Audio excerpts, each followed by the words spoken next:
of social, public and commercial economies.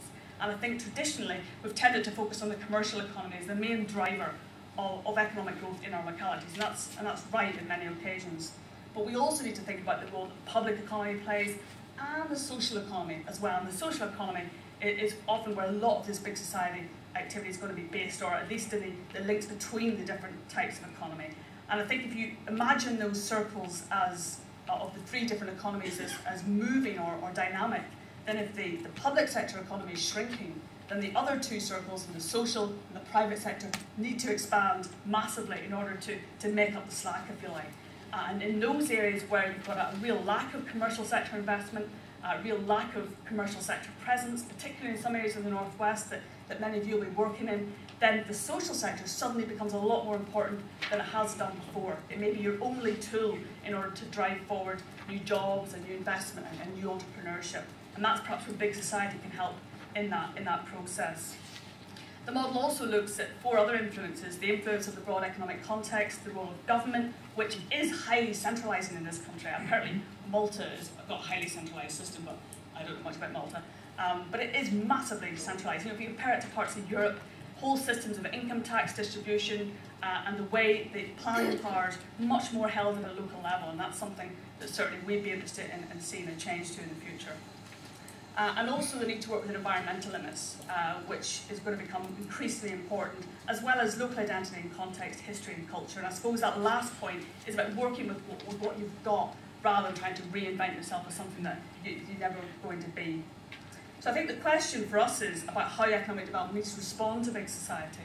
And I think the first thing it needs to do is recognise the role of the social economy that is suddenly going to become much more important and take on a much greater economic role than has previously been the case, particularly in those areas where the commercial economy is weak and where opportunities for future investment and employment are probably pretty low, to be honest. So what do we mean by the social economy? Well, we're talking about community assets. We've talked a little bit this morning about community asset transfer. We're talking about social and community enterprises, whether they be mutuals, whether they be cooperatives, whether they be company limited by guarantees. And I suppose that's one of the interesting things about this whole language around social enterprise, is that social enterprise is not actually a legal term. You don't go out and set up a social enterprise, you go out and set up a mutual, or a cooperative, or a company limited by guarantee.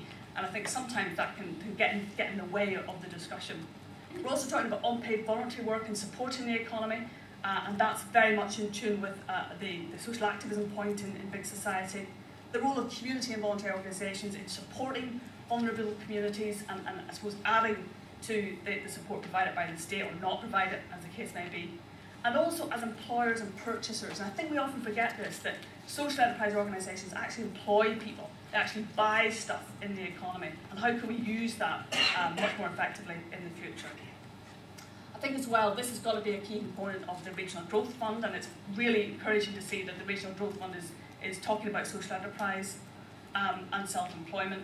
And it's also got to be a role for the local enterprise partnerships in whatever way they come out at the end. And there's still a lot of uncertainty about what they're actually going to do, but they've got to be recognising the role of the social economy as well.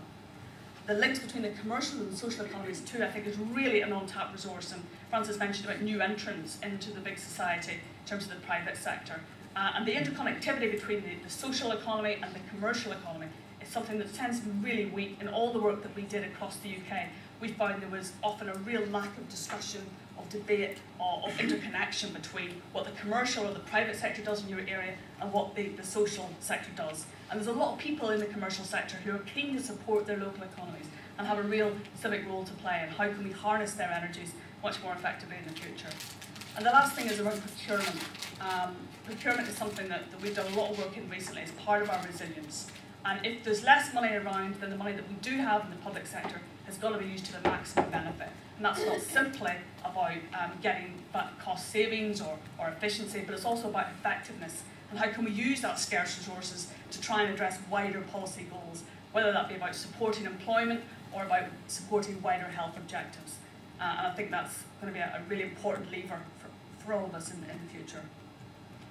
I think there's also something, we did a little bit of research the last few months with Voluntary Service Northwest about the role of grants themselves, and there's maybe a question there too about changing perceptions about the role of grants to the voluntary community sector and seeing them less as sort of handouts, but more sort of almost like priming investment, if you like, public investment to get projects up and running. And we've seen a little bit of a change in that over the last few years with an increased emphasis on loans. But we need to think of more like invest to save. We need to recognise they've got key operational values, providing startup capital, providing innovation, having clear economic values and a strong social and community value as well. I think we need to start thinking about that as well, rather than just seeing them as free money that goes out and disappears. But actually that money itself is used to employ people and also to buy things within local economies as well. So a whole change in the way that we operate, and I think a lot of this has got to come from ourselves. There's no point waiting around for government, whether it's central or local, to tell us how it's going to work. We're going to have to seize the initiative and do it for ourselves. So just to finish, really, some of the challenges that we think are going to be important for big society, particularly in the Northwest. And I suppose some questions that, for those of you who are working in the big society, probably want to think about yourselves. You may have some of the answers to these as well. The first of all is about the quality of access to big society. Is everyone able to participate in the big society? And if not, how can we enable them to participate more effectively? And that's, I think, a big question. Particularly, we've not heard much about equality and diversity agenda in all of this. Does everyone have enough time? It may seem like a sort of odd comment, but actually, do we have time to do this? We're all really busy, we've all got lots of busy lives to lead. Is this going to be something that everybody can participate in equally? Or do we need to look at those people who have time and how we can use that time and resource to work much more effectively with local economies? Are local organisations always fair and open? I don't know, a bit of a controversial one, but many community organisations need to maybe perhaps rethink, reshape the way that they present themselves so that they are fair and open to everyone to enable this kind of big society to emerge. Can citizens and communities really fix their own problems? And going back to my electricity, can I really sort out my electricity? Can I really dig up the road, know what wire not to touch? I don't know, it's a bit of a stupid example, but it sort of begs the question. There will always be a need for specialists. There will always be a need for those people who really understand how technical, complex things work. But how can we integrate integrate sort of the two different sides of that problem? What is the role of the state, and what does this mean for local government? And I think there's a really interesting question about that. There's a lot of sort of local government bashing going on at the minute. A lot of government bashing full stop. The big government's too big, it's got too large, it does too much, etc., etc. But whilst the pendulum may have swung one way, we don't want it to go back the other way so much that actually local government doesn't fulfil the role that it was always meant to do. And local government isn't just about delivering services, but it is providing a democratic function as well in ensuring that it's a neutral broker so that everyone in the community has the best opportunity to access services and that there's a level playing field. And also, I suppose, to represent those who are most vulnerable and those who are least able to speak up for themselves. I think we have to remember that that's a really important role for local government in the future as well. Will big businesses take over our services, and does that matter? I don't know, just pose it there. There's a lot of big businesses getting involved in public service delivery now, licking at the lips at the size of the contracts that might potentially be on offer to them. Is that a bad thing? I don't know. I'll leave it over to you to think about. Will a smaller state make society bigger? There's an automaticity about this, that if you reduce the size of state, then magically big society emerges. And how do we do that? How do we facilitate that process? And what is the role of capacity building or of community development in that process as well? And how safe is the resources and money to support that capacity building going to be in a time of cuts? And what if all the money dries up? Because you still need money to do this stuff, whether it's coming from local government, business, or wherever. And that's a question, again, I don't know the answer to, but I'll just pose there. And finally, what happens to accountability? And there is a question there that, again, I don't know the answer to, but how do we link this new way of delivering services, this turning government on its head, with accountability? And that's a question as well that we'll all be exploring over the next few months and years. So that's just some thoughts from me. If you want any more information about us, our website's there, my email's there. You can also follow us on Twitter as well, although it's pretty new for us as well. So thanks very much.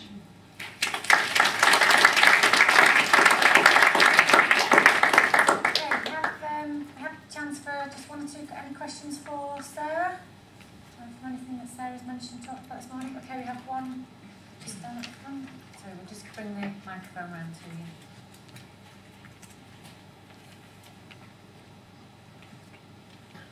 Thank you. Thanks. Dave Morgan, I work for the Broughton Trust in East Salford. There's just three observations. One is that Sarah wouldn't think twice about digging a road up, to mend the electricity, but might not think twice about setting her own school up down the street. And there's assumption that there's certain things that we can do and certain things we can't do. We can either do them all or we can do none of them. Really, you can apply the principle to anything or nothing. So that's just an observation. Secondly, yes, I'm worried. As we have a charity, we employ 20 local people. Of course, I'm worried that people parachute in on the back of these big contracts, massive national corporate charities, I would call them, with headquarters in London, who can drop in and drop out as it suits them. And that worries me. We'll have to follow that and defend our corner on that quite strongly. So we'll have to up our game. The third observation is there's a massive skills gap in areas with third generation or fourth generation unemployment in Knowsley and Salford, whatever. Yeah. Deeply rooted lack of skills.